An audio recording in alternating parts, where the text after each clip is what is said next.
When an organization faces many potential acquisition deals, conducting a full due diligence on each one can take a lot of time and resources, both internally and externally. A full review covers many areas like financial, tax, legal, operational, and technical factors, often requiring site visits, and this process can be quite costly and time-intensive. Given these constraints, the key question becomes how to get the most value from the limited time, money, and staff available. One effective approach is to perform a preliminary review, sometimes called screening, before committing to the more extensive due diligence process.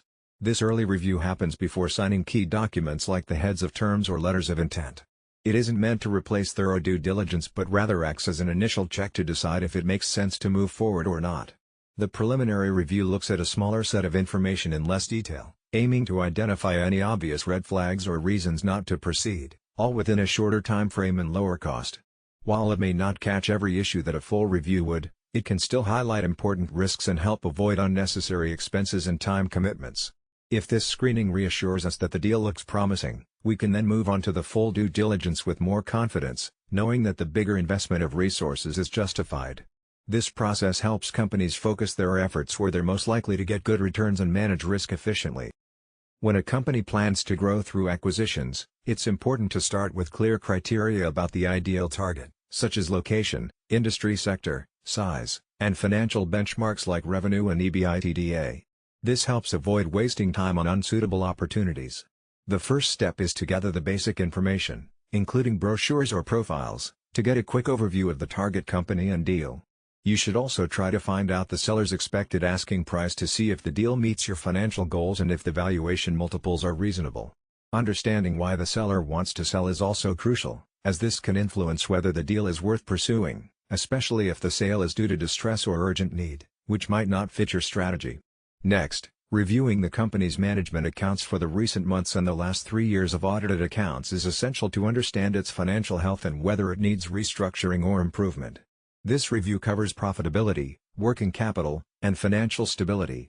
Lastly, an operational review looks at key value drivers specific to the industry, such as energy generation levels in renewables or fee and staff costs in accounting firms, to see if there are opportunities to improve performance or verify that reported revenues match known benchmarks. Looking at key metrics like the average fees per client and the fee mix helps us identify potential opportunities or risks in the operation. When it comes to financial forecasts and valuation, the seller might provide a financial model that needs to be reviewed to ensure the assumptions and results are logical and reasonable. Sometimes, a seller's financial model might not be available, so preparing detailed 3 to 5 year forecasts, including the latest financial accounts, becomes necessary. It can also be useful to create a parallel or shadow financial model to compare against the seller's asking price or valuation. From this analysis, we can develop an opportunity and risk summary by reviewing the target's profile, expected price, financial accounts, operational drivers, and forecasts. This summary gives valuable strategic insights about the target. We can also compile a short list of initial questions for the seller based on the work done so far. Finally, a summary report can be prepared for the investor or investment committee that indicates the level of confidence in the findings and supports the decision on whether to move forward with a letter of intent, heads of terms, or non-binding offer.